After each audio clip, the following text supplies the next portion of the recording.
Hello అండి అందరికీ నమస్తే అండి. Welcome back to my channel. మనకి అల్లం పచ్చడి అయితే ఆర్డర్ అయితే వచ్చిందనమాట అండి. వాళ్ళు ఒక అరకిలోకి ఆర్డర్ అయితే పెట్టుకున్నారనమాట. ఇక ఆ ప్రాసెస్ అయితే నేను షార్ట్గా అయితే నేను మీకు చూపిస్తున్నాను. మన వీడియోలో మన ఛానల్లో ఆల్రెడీ ఉందండి ఫుల్ వీడియో. ఇది చూడని వాళ్ళు ఉంటే చూడండి. సో అయితే ఇక నేను ఫస్ట్ అయితే అల్లాన్ని శుభ్రంగా బాగు చేసుకొని దాన్ని కట్ చేసుకొని ఫ్యాన్ కింద అయితే ఆరబెట్టుకున్నానండి. ఆరబెట్టుకొని ఒక స్పూన్ ఆవాలు అలాగే ఒక అర స్పూను మెంతులు రెండు వేపుకొని ఒక ప్లేట్లోకి అయితే తీసుకున్నాను. అలాగే మళ్ళీ కొంచెం ఆయిల్ అయితే వేసుకొని ఒక స్పూన్ ధనియాలు, ఒక స్పూను పచ్చిశనగపప్పు, ఒక స్పూన్ ఏమో మినపప్పు ఇవన్నీ వేసుకొని వేపుకొని అవి కూడా పక్కన పెట్టుకున్నాను.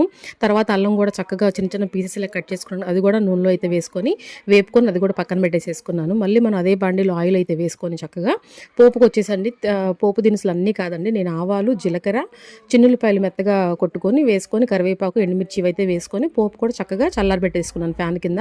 ఇక్కడ వేడి నీళ్ళు కాసుకొని నేను చింతపండు కూడా నానబెట్టేసేసుకున్నానండి. నేను చేసుకున్న అరకులే కాబట్టి ఈ ప్రాసెస్ అనమాట.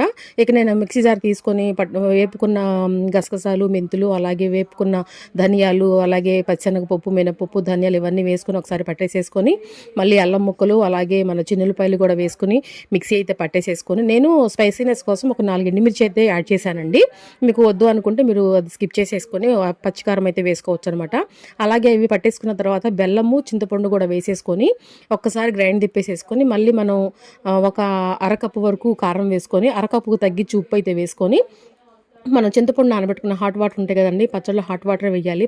సన్నీళ్ళు పోయకూడదండి, పచ్చడి నిలవ ఉండదు. అవైతే వేసేసుకొని ఇలా మెత్తగా గ్రైండ్ చేసేసుకోవాలండి, చాలా మెత్తగా. ఇది చిన్నపిల్లలు తింటారు కాబట్టి నేను స్పైసీనెస్ కొంచెం తగ్గించాను అనమాట.